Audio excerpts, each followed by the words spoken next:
भिखारी का रहस्य।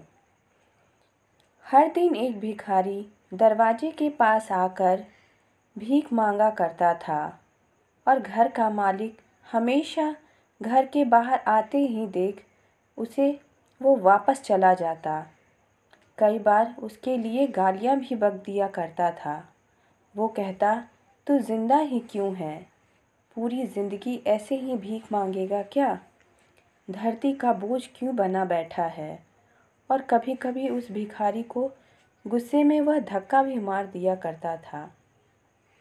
इतना कुछ हो जाने के बावजूद भिखारी के मुंह से सिर्फ यही निकलता कि भगवान भगवान तुम्हारे पापों का माफ़ करे। एक बार सेठ को धंधे में बड़ा नुकसान हुआ। सेठ बहुत परेशान था कि तभी उसके दरवाजे पर वही भिखारी आया। गुस्से में अपना आपा खोते हुए सेठ ने उस भिखारी को पत्थर दे मारा। पत्थर लगने के कारण भिखारी का सर फूट गया और उसके सर से खून बहने लगा। फिर भी दर्द से कहरते हुए भिखारी ने इतना ही कहा, भगवान तुम्हारे पापों को माफ़ करे। भिखारी वहाँ से चला गया। सेठ सोच में पड़ गया। भिखारी को पत्थर मारा, फिर भी उसने सिर्फ प्रार्थना की मेरे लिए। सेठ का गुस्सा शांत हो गया। सेठ भिखारी का शांति का रहस्य जानने के लिए भिखारी का पीछा करना शुरू कर दिया। भिखारी जहाँ जाता, सेठ उसके पीछे जाता। सेठ ने देखा कि कोई उसे खाना देता, कोई उसे मारता, कोई उसे अपमानित करता, तो कोई उसे गालियाँ देता। लोग भिखारी के साथ चाहे जैसा व्यवहार करते, लेकिन भिखारी सबके लिए एक ही प्रार्थना करता, भगवान तुम्हारे पापों को माफ़ करे। अब रात होने को आई। भिखारी अपने घर जाने के लिए लौटा। वो अपने घर पहुंच गया, लेकिन सेठ अब भी उसका पीछा करता रहा। एक पुरानी टूटी कुटिया पर एक बूढ़ी औरत लेटी हुई थी, काफ़ी कमज़ोर और काफ़ी बीमार लग रही थी। वह भिखारी की पत्नी थी। अपने पति को वापस आता देख वह खाट से उठ खड़ी हुई। पत्नी ने अपने पति को भीख वाले कटोरे में देखा।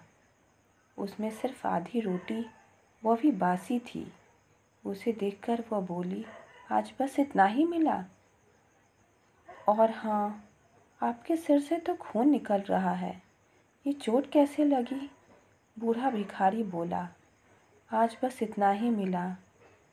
किसी ने कुछ नहीं दिया, सबने गालियाँ दी और एक ने तो पत्थर दे फेंका, इसलिए मेरा सर फट गया।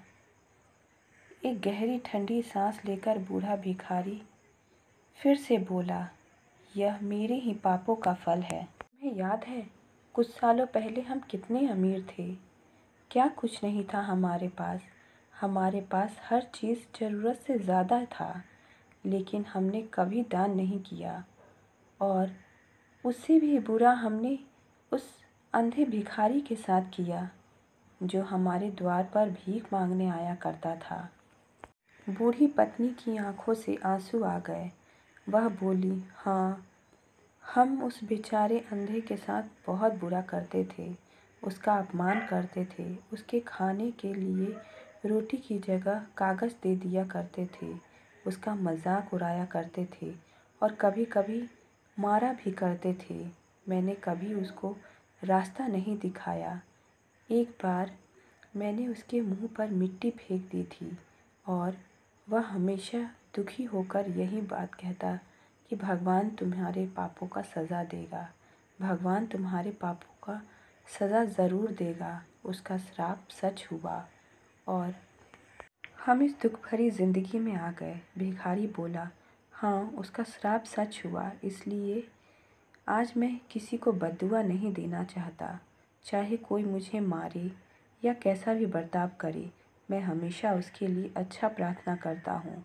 मैं नहीं चाहता कि कोई हमारे जैसा ज़िंदगी का अनुभव करे, किसी को भी हमारे जैसे दुखों का सामना करना पड़े। वो नहीं जानते कि वह कितना बड़े पाप का भागीदार हो रहे हैं। अनजाने में हुए पाप की सज़ा ऐसी किसी को मिले, मैं नहीं चाहता। सेठ वहीं छुपकर ये सारी बातें सुन रहा था। अब उसे सब कुछ समझ में आ गया। भिखारी और उसकी पत्नी ने वह आधी रोटी खा ली, मिल बांट कर खाए और भगवान को धन्यवाद बोलकर वो सो गए। अगले दिन वहाँ भिखारी फिर से भीख मांगने आया। सेठ के घर जा पहुँचा। सेठ ने पहले से गरम रोटियां बनाकर रखी थी। उसे देते हुए सेठ विनम्र से बोला, माफ़ कर दीजिए बाबा, मुझसे बहुत बड़ी गलती हो गई। बूढ़ा भिखारी बोला, भगवान तेरा भला करे। और इतना कहकर वो आगे निकल गया। इस कहानी से हमें यह सीख मिलती है कि आदमी चाहे किसी के साथ बुरा करे या अच्छा करे, भगवान सिर्फ कर्म के हिसाब से ही उसको फल देता है। क्या हुआ अगर भगवान नहीं दिखते हैं? लेकिन यह बात बिल्कुल सच है। उसके खाते में सबका हिसाब पक्का होता है।